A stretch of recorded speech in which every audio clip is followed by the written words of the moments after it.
Computer. All right, this is Group 8, Week 7, going over the RightNow Technologies. So I can start with a prayer if you want me to. Sure. Okay. Our dear Heavenly Father, we're so grateful for this day and so grateful for all our many blessings. We're grateful for the chance we have to learn things in this university, in this class, and for the opportunity we have to gain this education. Father, we ask you to bless us that our minds can remember and think back, and we can have clear thoughts about and clear ways of communicating our feelings and thoughts on this case. Father, we ask you to bless us always, and these things we pray in the name of Jesus Christ. Amen. Amen. Okay. Turn that off. So let's dive right in. Question 1, what value would you place on RightNow Technologies? Was it you that added those charts on there? On the Yeah, that was one of mine. I was going to say it was kind of difficult for me to figure out which multiplier to use. That's what I didn't know. I looked through the case a few times and thought, I don't see anything. So it looks like I like that you just kind of came up with that 5.5 that it said you had based off the Sybil systems. Yeah, so I mean it's 5.5 multiplied by the revenue stream. So revenue divided by earnings. So so I came up with a figure of 197 million. Okay. And that's based on their earnings in 2003 of 35,000 or 35,879,000. So if they were to go with the buyout valuation, they'd be looking at about 275 million because they're using a forward-looking projection as the 50,000 as the revenue. And then if they were to wait a couple of years, and this is based on just level or level growth, they've had about 120% growth every year, so like a factor of 1.33. So if you increase it every year by a factor of 1.33, then you get anywhere from 349 million to 486 million. So I mean it starts to get pretty attractive as you kind of move along. So So I guess on that note, I assume it's the next question because that kind of goes along. It's not quite, but what do you think? What was your choice? Which option did you think was the best? As far as which valuation to put on it? As far as, I guess, taking the buyout now or waiting for organic growth or the IPO? I don't mind. I'm kind of more of a I'm kind of a manager, so I'm kind of biased, I think, a little bit. I would actually prefer to see it grow a little bit more. You'd wait a little bit. That's fair. For a couple of reasons. The first failed IPO attempt, he said, it was still pretty fresh in their minds. They're still kind of recovering from it. And I think that if they were to fail on a second IPO, that could be it could damage the brand. Yeah. Second is obviously the valuation. The buyout valuation is going to be a lot bigger. Assuming that they can increase at the same pace that they have been increasing over the last 3 years or so. So I mean, even an average, because they increased, exponentially from 1999 to 2000, and then again they almost doubled from 2000 to 2001. So, and then they kind of started to level off, and it was relatively about 28% growth. Relatively slow, but still, I mean, it looked like some of their goals. They basically said, we want to get back to that doubling in size or at least halving again as much size. It's like they definitely they're hopeful that growth is just going to take off again or at least get a little bit higher again. So I agreed with the IPO being option number 3. I kind of felt like it had basically you didn't get the guarantee that the buyout gave you of just a huge sum of money, and you probably lost the most autonomy. So I thought the buyout didn't make any sense because the IPO, because the buyout could give you that huge influx of cash and maybe keep more terms in the deal but let us be who we want to be still. So, I lean towards the buyout just because I'm I mean, I definitely see where you're coming from with the growth is obvious and the management, Mhm. but I'm a little more. I don't have the entrepreneur skill, the entrepreneur spirit. I think we talked about that, and I don't think I could say no to a huge influx of cash now and be like, perfect. Let me still run it a little bit, but I'll start picking up checks from you guys again. Oh, yeah. So I actually ran some numbers, and if he was to sell, I mean, he owns 60% of the stock. So, Yeah. if he was to sell at 275 million, he's looking at 165 Yeah. million. It's like, So, less taxes and less whatever other options that they throw on the table. yeah. He could stand to, I mean, that's like a good sum of money. That's Yeah. a really good sum of money. He's looking at like the Powerball win type increase all of a sudden, just the Yeah. lottery right there. Yeah.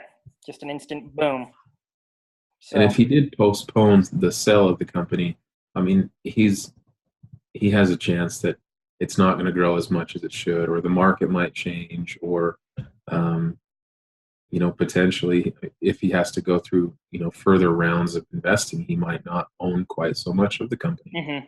He might not have that controlling share like he has now. And as it stands right now, he's in a really good position because he's 60% Yeah. of the company, and he can essentially direct it as he sees fit.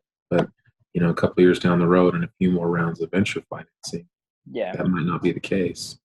And I can't remember. I know originally they needed that second round of venture, and Mhm. it doesn't seem like they need. I can't remember. Did the case say did they need an influx of cash at this point, or it's just because they're getting so many offers of? It So seems like the time. I can't remember if it says. I can't remember either. It seemed like he didn't need the second round of financing. It was more or less just to get a valuation of the company. Oh, that's right. Yeah. He needed the first Um, round, and then that's but right. this third round that's coming up, he was kind of thinking that he might need the extra uh, capital to grow the business the way he wanted to. It makes mention in the case that Salesforce is their closest competitor, and they've spent somewhere to the tune of like $50 million in advertising, which is like 10 times as much as Which is how much they're making each year. exactly. So, but if you look at the case study, they also are posting losses as well, and Yeah. that's partly due to Yeah. That the $50 million market. worth of advertising. Yep. Yeah, that's right. So, yeah, but yeah, I definitely the keeping the organic growth. I am curious. This is one that I haven't looked up yet. If I'm curious if they did do that and stayed in the Bozeman area. I mean, Yeah. I can't remember where are you at physically. Salt Lake. Salt Lake. So you're not too far. I mean, yeah, I'm a little bit closer, and I feel like I haven't heard of a tech giant that exists in Bozeman, but I don't know. It still shows it shows their revenue is 185 million in 2010. Okay, so they've Um, grown. but it also says that he ceased operations in 2011, Ah, and it looks like he was bought out by Oracle. oh, Yeah, so I'm thinking that from what it seems, it looks like he postponed the sale, and I don't think he ever did get an IPO put out. hmm. Yeah, I But assume the original. I assume whatever good offer. How even though this current valuation looks great, I assume when Oracle showed up and made them an offer, I bet it was at that point. So it sounds like they may have passed up on this first one, not done the IPO, and kind of went with your plan, the organic growth. But then Oracle mhm. showed up and made them an offer they couldn't refuse. I just looked it up on Wikipedia. It says in 2004 they raised 44.1 million in a successful IPO on the Oh, Nasdaq exchange, okay. So they did do an IPO. and then they acquired SFA. SalesNet. Yeah, I'm right with you now. I just clicked on the same thing. Yeah, And they acquired Hive Live, not the most known social networking company I've ever heard of, but you was founded. well, Oracle announced its intention to acquire RightNow for 1.5 billion. There it is. So it looks like he did do the IPO, Yeah. and then in 2011, a few years later, sold the company for 1.5 billion. So going back, you know, hindsight, obviously always being Hmm. 2020, it's kind of a good thing he didn't, because 165 million is kind of chump change compared to Yeah. 1.5 billion. 1.5. So Yeah, because even though, I mean, presumably he definitely didn't still have that 60% share in the company. But probably not. No, well, not after the IPO. yeah, exactly. But even if Although, he only kept 20%, which I would guess that he seemed the type that would keep more than that, even at yeah, I would imagine. 20% of 1.5, he did a lot better than 60% of 0.275. Right. Yeah, so it definitely was. Yeah, that's interesting. The IPO, like I said, that seemed like and monetary wise, it definitely didn't do as good as the valuation, as the buyout would have given them. They made 44 million, which is great, but kind of in the same respect as it's not much compared to the 275. Hmm. But they kept. He must have. I wonder how much he kept. If it was still easy to run the company the way he wanted, take it where they wanted to go, but I don't know.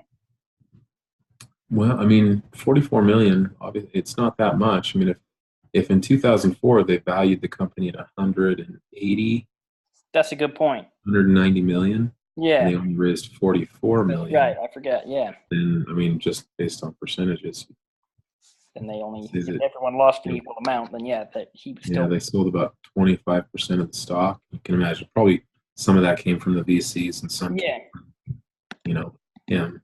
yeah.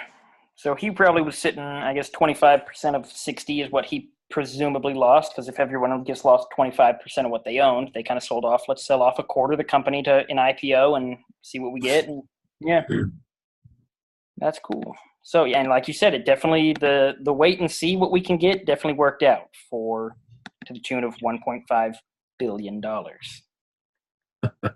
So it's cool. I'll admit, what did you? I just did you type in right now technologies to pull that up? Just out of curiosity, random question. Yeah, yeah, I did. I typed in right now, and it showed right now media, which it seemed close enough. I thought that's probably what it's really called, isn't it? That's a church, so, So I got myself on a church site. Well, when you started presenting the numbers, I'm like, this doesn't look right. Right now ministries. All right. So And Greg Gianfort is now a U.S. representative for Montana, so he's in. really, Yeah. oh, is that on the Wikipedia as well? No, it's so I googled Greg Gianfort, Brianna, yeah, that's funny. yeah, just to see where he was at, see if he was still with the company or. We're still with us, as opposed to Doug Yeah. Kozman from the last one. Yeah. Yeah, Republican for with 4 kids. That's funny. That is Congressman of Montana. There you go. So apparently, I mean, it makes sense. He was one of the big names in one of the only real cities in Montana, and people liked him. He's like, well, let's get me an office now. How's that sound? So was that? I wonder if that coincided more or less with. Oh no, it was quite a bit after he assumed office, 2017. And it said Oracle bought him in 2012, didn't it? Mm-hmm. So 2011. 2011 even. Oh, so he Yeah. hung out for a handful of years. His net worth sitting right around 315 million. That's what it says. Not bad. Yeah, Not bad. yeah. So he decided, Change, you know what? sure. You could probably self-fund a. I have to think you could self-fund a campaign in Montana pretty easily, with Oh yeah. not Yeah. even nearly that much money. So very cool. All right. So the next question. It looks like these questions kind of go along with basically a lot of the stuff that has already been put in by, I believe, you. With the next one kind of just being, if Greg's investors wanted that 30 to 50% rate of return, what exit value will they expect? And which I think So you kind of calculated, if they want anything close to that, to get that, they don't need anywhere near the exit that they're looking for, the valuation.